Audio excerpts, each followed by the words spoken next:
Hello दोस्तों, स्वागत है आपका अपने यूट्यूब चैनल डिफेंस स्टडी पे। तो दोस्तों आज मैं आपको यहाँ पे एयरफोर्स नेवी से रिलेटेड मोस्ट इंपॉर्टेंट क्वेश्चन कराऊंगा, ठीक है। तो प्लीज़ आप इनको कॉपी में नोट कर लीजिएगा, ठीक है। कॉपी में नोट करने क्यों कह रहा हूँ, ठीक है, क्योंकि लॉकडाउन का समय है, पेपर भी पोस्टपोन हो गया है, काफ़ी टाइम है, तो इनको आप कॉपी में नोट कर लीजिएगा, नोट्स बना लीजिएगा, आधे से ज़्यादा याद भी हो जाएगा। अब आपके पास टाइम है तो आप इनको कॉपी में नोट कर लीजिए, ठीक है। चलिए, दिया गया है ओल्ड हेड एंड योर ए मतलब यंग सोल्जर, ठीक है। बताइए, ओल्ड हेड है लेकिन यंग सोल्जर, इसका मतलब अपनी उम्र से ज़्यादा बुद्धिमान होना, ठीक है। तो इसको इंग्लिश में कहेंगे to be wise beyond his years. देखिए लिखा है hard of hearing, hard of hearing मतलब सुनने में कठिनाई हो, हार्ड माने कठिन, हियरिंग माने सुनना, सुनने में कठिनाई हो तो इसको कह सकते हैं बहरा होना। टू बी डीफ, बंटर माने होता है मजाक उड़ाना, तो प्रेस माने होता है प्रशंसा करना, एंटोनियम है ये, ठीक है, पूछा गया था। स्नेच माने होता है झपटना छीनना, तो रंच माने भी होता है छीनना, सैनोनियम है। 72 नंबर क्वेश्चन है।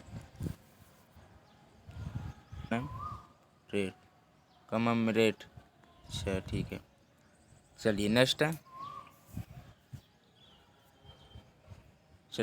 The two man were quarrelling with one another cleaning है, ठीक है, NING है, cleaning the same watch as their own Noire.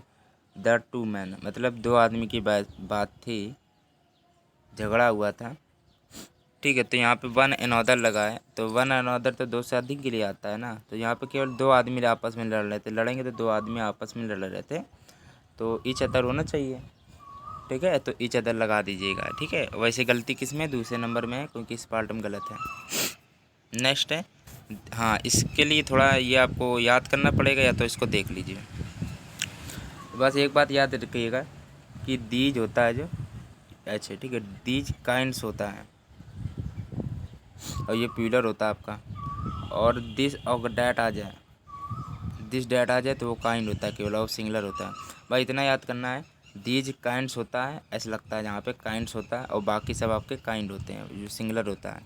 चलिए, तो यहाँ पे केवल दीज है तो काइंड्स होगा, पहला ऑप्शन गलत है, ठीक है। मैंने बता दिया, आप देखो इसको चीज़ को लिख लीजिएगा कॉपी में, ठीक है।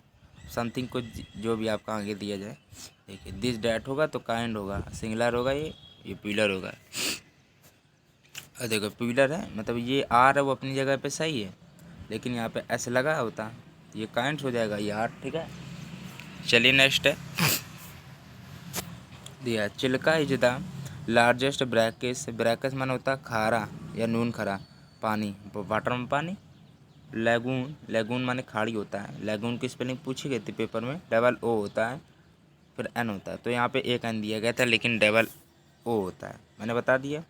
नो एरर, बताइए। लैक माने झील होता है, ठीक है, ये भी लिख लीजिएगा, ठीक है। सुपरलेटिव डिग्री पहले दा आता है, ये भी सही है, और आपका ये सही है सब, ठीक है, नो एरर हो जाएगा। चलिए नेक्स्ट है, me and my wife were at home, तो इसमें ये क्या लिखा है, लास्ट लिखा है, ठीक है, लास्ट लिखा है, ये लास्ट मैं बोल देता हूँ, ठीक है, जो चीज़ समझ में ना आए, लास्ट नाइट नो एरर। तो इसमें गलती क्या है मैं आपको बताता हूँ। कोई भी चीज़ यहाँ से, कोई भी जब सेंटेंस जब शुरुआत होती है तो हमेशा सब्जेक्ट से शुरुआत होती है, हमेशा सब्जेक्टिव केस होना चाहिए, तो सब्जेक्टिव केस तो मी का वैसे आई होना चाहिए, तो आई लगा दीजिएगा, ठीक है, आई एंड माई वाइफ हो जाएगा, ठीक है, समझ में आ गया होगा, ठीक है। चलिए नेक्स्ट एक और देख लीजिए, for 3 months I have had a dash headache, तो यहाँ पे क्रोनिक हो जाएगा, ठीक है, क्रोनिक हेडेक था उसको, ठीक है।